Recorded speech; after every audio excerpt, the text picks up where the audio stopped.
manchette aujourd'hui, un mandat de grève à la Caisse des Jardins de Rouyn-Noranda, une nouvelle transaction pour les foreurs de Val-d'Or. Le TVA Nouvelles commence maintenant.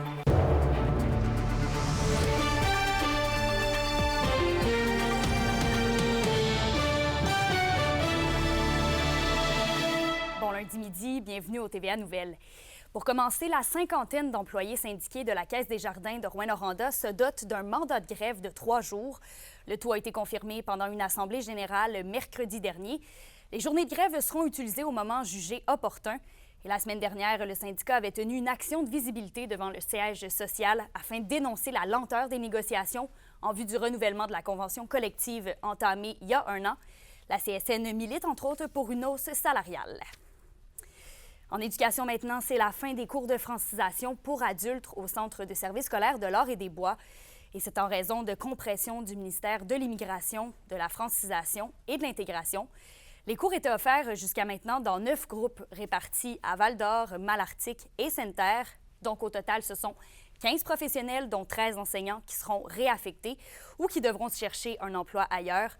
Et à noter que c'était le seul service de ce type dans la Vallée de l'Or. Le ministère responsable de la francisation n'a pas voulu émettre de commentaires aujourd'hui sur le dossier. Une rencontre entre le député d'Abitibi-Est, Pierre Dufour, et le ministre Jean-François Roberge est prévue demain pour faire le point sur la situation. J'ai l'impression que cette décision-là du gouvernement caquiste a été prise sans tenir compte des réalités et des besoins de la région. On peut penser dans des grands centres, à titre d'exemple, Montréal, Sherbrooke, qu'il y aura d'autres services qui sont offerts parce que le MIFI y est bien installé. Mais ici, ce n'est pas le cas. Donc, il n'y en a pas d'alternative et on retire un service sans penser avoir un plan B. On inviterait le gouvernement caquiste, puis d'ailleurs, on a 3 députés là, qui sont de la CAQ, à revoir cette décision-là pour éviter le mur à mur. Le centre de services scolaires a vraiment tout fait ce qu'il pouvait, a fait des pieds et des mains pour maintenir ce service-là et faire valoir justement la compétence qu'ils avaient puis la qualité du service. Puis malheureusement, c'est du côté du ministère de l'Éducation où on leur a tordu le bras littéralement, là.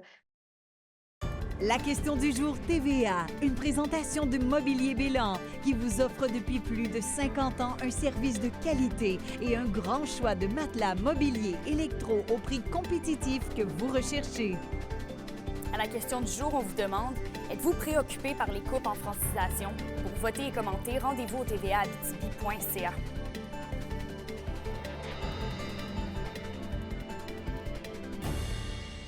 Et on poursuit avec le Centre d'amitié autochtone de Val-d'Or et le Centre intégré de santé et de services sociaux de l'Abitibi-Témiscamingue qui ont remporté le prix Hippocrate 2024 dans la catégorie Innovation.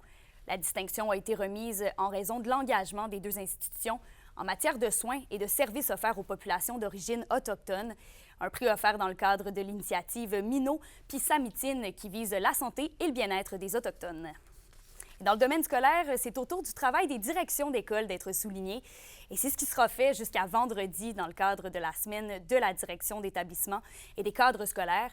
C'est une initiative qui met en lumière le travail des directions et tente de sensibiliser le public à leur réalité et à leur engagement pour la réussite éducative. Les CSS de la région, ainsi que ceux de la Baie James, s'unissent d'ailleurs pour une première fois pour mettre de l'avant l'initiative.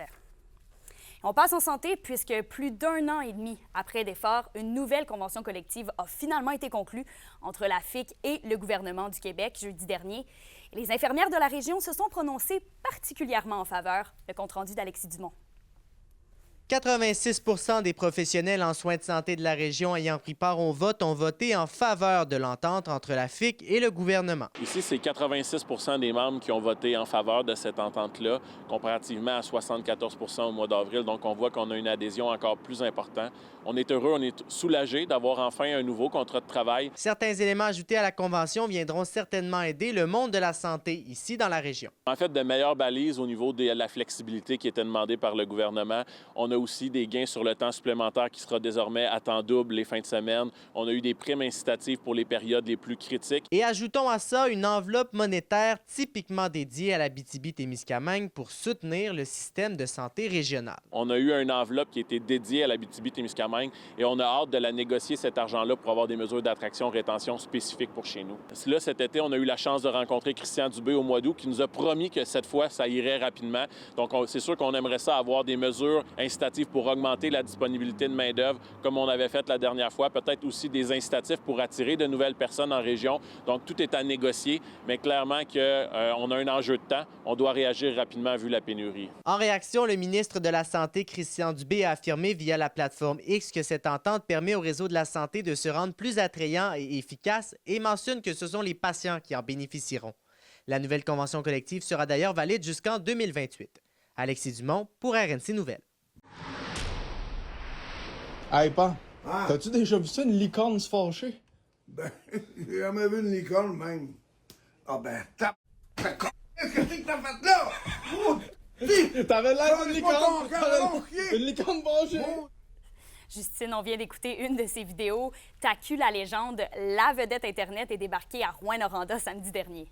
Et son passage en région Kémélia a fait fureur parce que plus de 2000 personnes ont fait la file pour le rencontrer. L'événement se passait au concessionnaire auto Mitsubishi de Rouyn-Noranda et dans le but d'amasser des denrées pour la ressourcerie Bernard Hamel.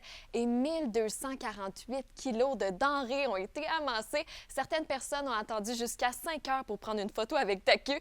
Personne ne s'attendait à un aussi gros achalandage. J'ai même rencontré Patrick Normand, celui qui a eu l'idée d'amener TACU au Mitsubishi à Rouyn-Noranda. Et j'ai aussi rencontré plusieurs de ses admirateurs. Vous allez voir, les gens ont adoré la visite de TACU en région. Il y avait vraiment un programme de Mitsubishi pour la collecte de denrées, ce qui était important, mais je voulais me démarquer à travers les autres concessionnaires aussi de Mitsubishi. Je voulais faire plus et j'étais déjà un fan de TACU, mais je cherchais une activité pour pouvoir l'apporter. Et donc, ça correspondait parfaitement. Vous êtes venu d'où pour voir TACU ce matin? Bien, on est venu de la Sarre. Je suis partie de l'Arctique à genre 10 h du matin pour arriver ici. Je suis vraiment contente. Ça doit faire genre 3 jours que j'achète ma mère juste pour venir ici et assez décidé d'enfin à venir. Fait que c'est comme spécial en dedans. Là. Je suis ces vidéos, ça fait full longtemps. Est-ce que tu peux me dire t'es qui? Je suis le plus grand fan de l'Abitibi et de TACU. Comment vous avez connu TACU, la légende? Sur TikTok.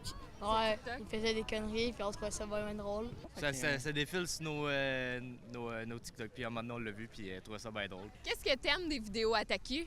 Ben, c'est une niaiserie, là, son fils. L'absurdité, on sait jamais ce qui va nous sortir, fait que c'est ça qui est drôle. Moi, je pense que c'est de le voir avec son garçon. Je trouve qu'il y a une belle complicité. Moi, il me fait vraiment penser à mon grand-père, là, fait que ça me fait bien rire. J'ai aussi rencontré TACU et son fils Jesse. Soyez à l'écoute de la chronique culturelle ce soir à 18h pour voir mon entrevue complète. Bien hâte de voir tout ça. Merci, Justine. Les Huskies de Rouyn-Noranda poursuivent leur excellent début de saison dans la LHJMQ. Ça a été un week-end parfait pour la Meute qui revient de voyage avec 2 victoires et la première place de sa division. D'abord, samedi, les hommes de Steve Hartley ont eu le dessus sur les Cataractes à Shawinigan 4-1. Et c'est un match qui marquait le retour au jeu cette saison du gardien vétéran Kyle Higgins, qui s'est mérité la 2e étoile et sa première victoire cette saison. Et le lendemain, la troupe de Rouyn-Noranda était du côté de Gatineau. Un match beaucoup plus serré de 6-5. Victoire des Huskies grâce à un match de 3 points d'Antonin Véraud. Et c'était une grosse fin de semaine qui attendait les Foreurs de Val-d'Or aussi, avec un programme de 3 matchs en 3 soirs sur les patinoires adverses. Ils ont débuté leur voyage avec une victoire convaincante de 4-3 sur les remparts à Québec. Dans l'affrontement, le Vert et Or a dominé ses adversaires dans la colonne des tirs au but, 43 contre 21. Et le capitaine Nathan Brisson a été nommé la première étoile avec un but. Mais les choses se sont corsées par la suite à Rimouski, alors que la troupe de Maxime Desruisseaux a baissé pavillon 2 fois plus plutôt qu'une, face à l'Océanique, avec des matchs de 5-1 et de 4-1. Et ce sont peut-être des défaites qui ont fouetté l'état-major de l'équipe, puisque ce matin, l'organisation des Foreurs a procédé à un échange. L'attaquant de 20 ans, Noah Reinhardt, a été obtenu en retour de choix de 2e et de 3e tour. Reinhardt est reconnu comme étant un joueur compétitif qui pourra rendre de précieux services à l'équipe, particulièrement sur l'infériorité numérique.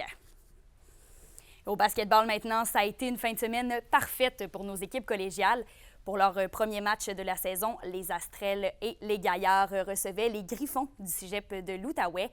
D'abord, samedi, les Gaillards ont vaincu sans mal les Griffons par la marque de 94-86. Et de leur côté, les Astrelles n'ont fait qu'une bouchée des joueuses de l'Outaouais et ont conclu leur match avec un pointage de 77-28. Et même scénario victorieux dimanche, alors que les Gaillards ont remporté leur match 82-80 et les Astrelles 88-40. Pour une nouvelle importante à nous communiquer, contactez-nous. Nouvelle au pluriel @rncmedia.ca, par téléphone 1-866 463 4636 et notre site web tvabitibi.ca.